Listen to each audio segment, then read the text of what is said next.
آپ نے تھمبنیل پر لکھا دیکھا ایران کی جنگ اسلام کے لیے نہیں ہے، ایران کی جنگ اسلام کے لیے نہیں۔ بہت بڑا خلاصہ میرے دوستو، ہر مسلمان کو جاننے کے لیے، اس کی حقیقت تک پہنچنے کے لیے کوشش کرنا چاہیے۔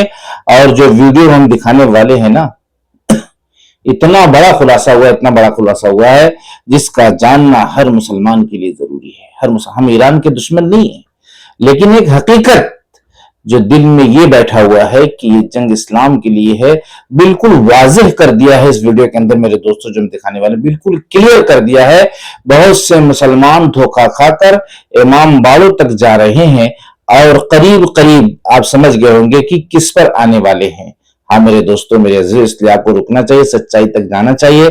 ہم ایران کے دشمن نہیں، ایران کے سپورٹر ہیں، ایران کے ساتھ ہمیں چلنا ہے، لیکن یہ اسلام کے لیے جنگ نہیں ہے، یہ ایران کی جنگ اسلام کے لیے نہیں میرے دوستو۔ کسی نے یہ بات کہہ دیا، کہاں سے بات نکل گئی، کیسے نہیں ہے، اسی کا تو ثبوت ہم اس ویڈیو میں لے کر آئے۔ آئیے اس ویڈیو کو دیکھیے۔ اس کے بعد مفتی سلمان ازاری صاحب نے میرے دوستو جو مسلمانوں کو آگاہ کیا ہے نا، سویا ہوا مسلمان جاگ جائے گا جو سو رہا تھا، کتنا ضروری اور اہم پیغام پہنچائے اس وقت کے لیے۔ یہ جو سیاست کا دور چل رہا ہے، جو حالات ہم پر چل رہے ہیں، ہمیں آج مسلک کی طرف نہیں آنا ہے، ہمیں سچائی کی طرف آنا ہے، حق کی طرف چلنا ہے، اور کسی کا ساتھ چھوڑنا بھی نہیں ہے۔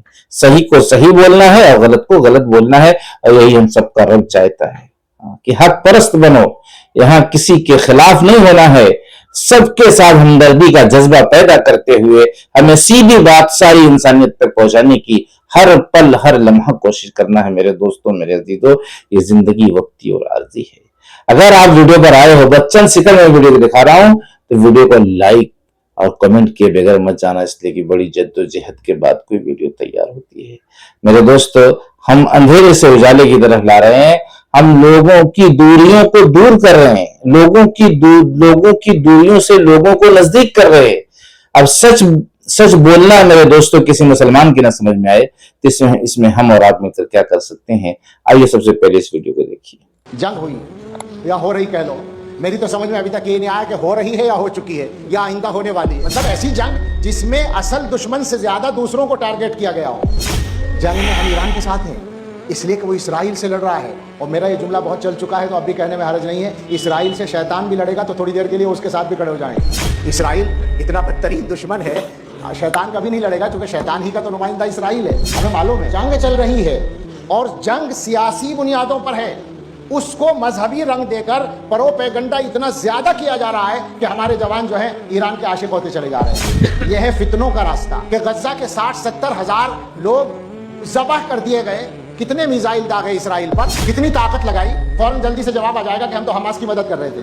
ہمیں معلوم ہے، وہ بھی معلوم ہے ہمیں، لیکن آپ نے کیا کیا ہے وہ بھی ہمیں معلوم ہے۔ حالات کو سمجھیں بھائی، جنگ کے بارے میں بات کرو، یہ مذہب کے بارے میں بات کہاں سے آ گئی؟ ہمارے جوانوں کو باقاعدہ امام باڑوں تک میں لے جایا جا رہا ہے، اور مسلمانوں کو جو عمومی مسلمانوں کا سواد اعظم ہے اہل سنت والجماعت کا، ان کو پھنسا کر بتایا جا رہا ہے کہ گویا قائد یہ ہے۔ مسلم ممالک کی جو قیادت ہے اس کی حمایت میں نہیں بول رہا ہوں، صاف بات ہے۔ اسرائیل جس کی پشت پر امریکہ ہے، دوسرا ایران، اسرائیل کا منصوبہ گریٹر اسرائیل ہے، مکہ مدینہ تک پہنچانا چاہتا ہے۔ ایران یہ ایک طاقت ہے، اس کا منصوبہ فاطمی خلافت کو، شیعی خلافت کو زندہ کرنا ہے۔ ان کا پلان اسلامی حکومت قائم کرنا نہیں ہو سکتا جناب، کیسے ہو جائے؟ ان سے یہ کہہ دیجئے کہ آپ اگر اسلامی خلافت اور اسلامی حکومت قائم کرنے والے ہیں تو برائے کرم آفیشیلی، یعنی کوئی بھی شیعہ مذہب کا ذمہ دار آدمی اعلان کر دے کہ حضرت ابوبکر صدیق، حضرت عمر فاروق، حضرت عثمان غنی، حضرت عائشہ صدیقہ رضی اللہ تعالی عنہم کو وہ سچا پکا مخلص مسلمان صحابی مانتے ہیں۔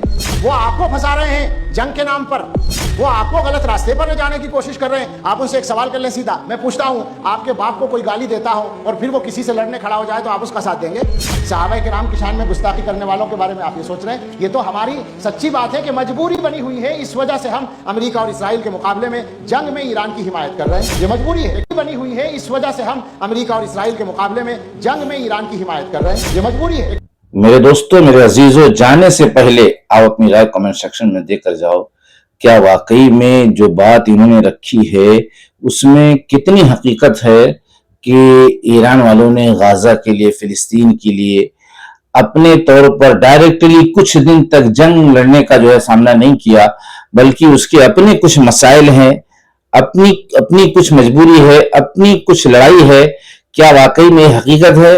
ایسا منظر دیکھنے کو ملا ہے تو سچائی کمنٹ سیکشن میں رکھنے کی کوشش کرو، اور اگر نہیں ملا ہے تو وہ بھی رکھنے کی کوشش کرو میرے عزیزوں، میرے دوستو۔ کیا یہ مولانا صاحب، دیکھو ہمیں بدظن نہیں ہونا کسی سے، کوئی بھی ہمارے مسلک کا کوئی بھی مولانا ہو، ہمیں اس کی صحیح بات لے لینا ہے اور غلط بات چھوڑ دینا، اس کی ٹپڑی نہیں کرنا، اس کی برائی نہیں کرنا، اس لیے یہ کام ہمارا ہے ہی نہیں۔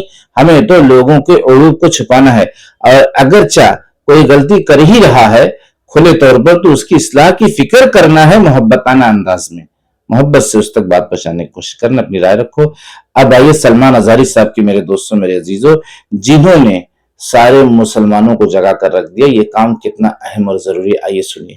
آپ یہ سوچتے ہوں گے جب الیکشن آتے ہیں، فیصلے ہوتے ہیں، ارے اس سے ہمارا کیا لینا دینا، ہم راجنیتی میں نہیں ہیں، ہم پالیٹکس میں نہیں ہیں، ہم سیاست میں نہیں ہیں، آپ یہ سمجھ کر کے بیٹھتے ہوں گے۔ لیکن میرے عزیزو، ہماری زندگی پر سب سے زیادہ اثر کرنے والی کوئی چیز ہے تو وہ سیاست ہے، وہ پالیٹکس ہے۔ آپ چاہو یا نہ چاہو اس کھیل کا آپ حصہ بنی جاؤ گے۔ کل کو جو طاقت الیکٹڈ ہو کر بیٹھتی ہے، ارے میاں وہ ہمارے زندگیوں کے روز مرے کے فیصلے لیا کرتی ہے۔ آپ سمجھ کر کے چلو۔ بہت سارے لوگ کہتے ہیں مولانا کو کیا ضرورت ہے سیاست پہ بات کرنے کی؟ میاں ہم بھی تو دنیا کا یہ حصہ ہیں، اور ہم بھی تو جس جگہ جی رہے ہیں وہاں تو سیاست ہی ہے۔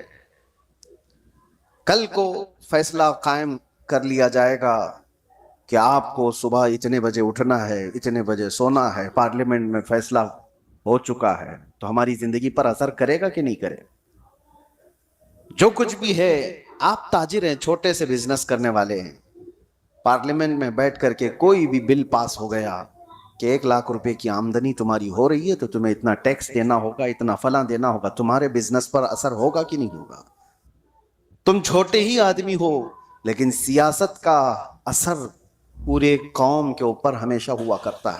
میرے دوستو، سمجھداروں کے لیے اشارہ کافی ہے کہ سیاست کا سیکھنا بھی دین ہے۔ کورٹ کچہری میں کیا ہوتا ہے، سویدھان کیا کہتا ہے، کس کو ووٹ دینا ہے، کس کو نہیں دینا، کس کے لیے محنت کرنا ہے، پتہ یہ چلا کہ سیاست کا تعلق دین سے ہے۔ سیاست کا مطلب جانکاری سیاست کے لینا، کہ سیاست میں بہت سی ایسی چیزیں ہیں اگر آپ نے نہیں سیکھا تو آپ دھوکہ کھا جائیں گے۔ تو دھوکے سے بچنا یہ کیا ہے؟ یہ دین نہیں ہے۔ دھوکے سے بچنے کے لیے سیاست کو سیکھنا یہ دین نہیں ہے۔ ایمانداری سے اپنی رائے کمنٹ سیکشن میں رکھنے کی کوشش کرو میرے دوستوں، میرے عزیزوں۔ ہم لوگوں کو ایک کے بعد ایک ویڈیو لا کر، ہاں میرے دوستوں، میرے عزیزوں، اللہ تمام امت مسلمہ کی محبت میرے دل میں اتارے، اور تمام امت مسلمہ کے آپس کے جوڑ کو قائم فرمائے، محبت فرمائے، ایک دوسرے کو سلام کرنے والا بنائے۔ سلام میں بھی کمی ہوتی جا رہی ہے، اس لیے یہ سارا دین سیکھنا ہم پر ضروری ہے، نہیں تو ہم دھوکہ کھائیں گے اور در در کی ٹھوکر کھائیں گے، کبھی ادھر دھکے کھائیں گے، کبھی ادھر دھکے کھائیں گے۔ اس لیے دھکوں سے ہمیں بچنا ہے، دھوکے سے ہمیں بچنا ہے، تو سیاست بھی ہمیں سیکھنی ہوگی، اور کس کی نگرانی میں؟ ہمارے علماء کرام کی نگرانی میں۔ کسی مسلک والے کو ہمیں برا نہیں کہنا ہے، ہر مسلک والے کی عزت و احترام اپنے سر آنکھوں پہ رکھ کر اس کو اپنے مسلک کی اگر دعوت دینا ہے تو محبت سے، اگر وہ ناراض ہو رہا ہے تو مسلک کی بات نہ کر کے اس سے محبت والا رویہ باقی رکھیں، محبت والا رویہ باقی رکھیں میرے دوستو۔ اسی میں ہماری کامیابی ہے، اسی میں اللہ خوش ہے، اسی میں رسول خوش ہے۔ ہاں میرے دوستو، ہمارا ملنا جلنا بند نہ ہو۔ السلام علیکم ورحمۃ اللہ وبرکاتہ۔